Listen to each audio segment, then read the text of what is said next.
Today I'm bringing to your attention a bill for a tax holiday around the idea of school supplies. As you know, our neighbors, Connecticut and Massachusetts, have such a holiday. And at the risk of sounding rote, I'm going to read to you the data that I've put together and give it to you that way.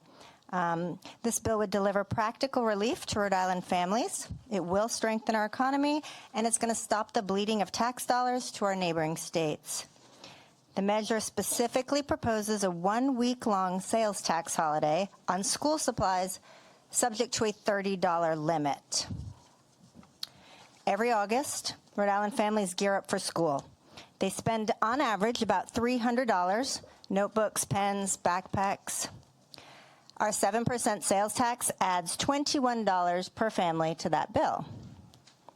Across the border in Massachusetts and Connecticut, where they have tax holidays at 6.25 and 6.35 savings, those families are either going to shop there for the tax savings or they're going to go there for their tax holiday.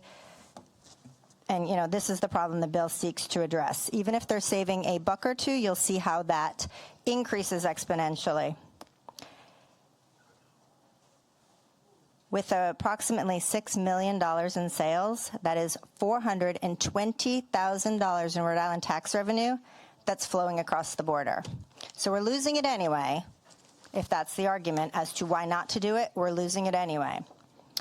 This bill changes that. A 7-day tax holiday with a $30 cap would save those families $2.10 on a $30 item, as I said, $21. If you take 100,000 families, it's $2.1 million back in the pockets of Rhode Island taxpayers. That is the exponential beauty of this tiny math.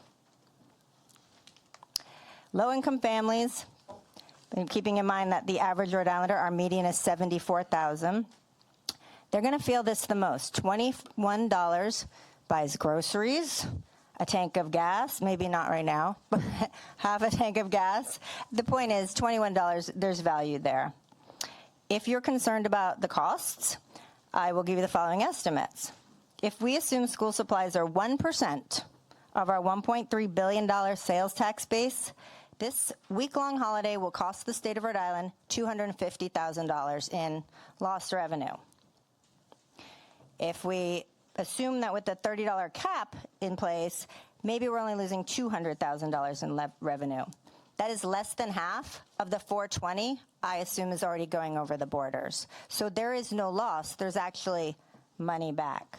Additionally, other states show that there's a bump in purchasing when families are given the tax holiday. So it may actually see an increase in sales for our retailers, as well as less of a revenue loss.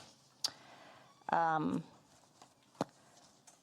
guess that's the base of it. I don't see this as a handout. I don't see this as a favor. I see this as a necessary measure in a bad economy, tiny relief that we can give to families that not only costs us nothing, but actually helps us retain tax dollars in the state, benefits retailers, and again, might I remind you of that $2.1 million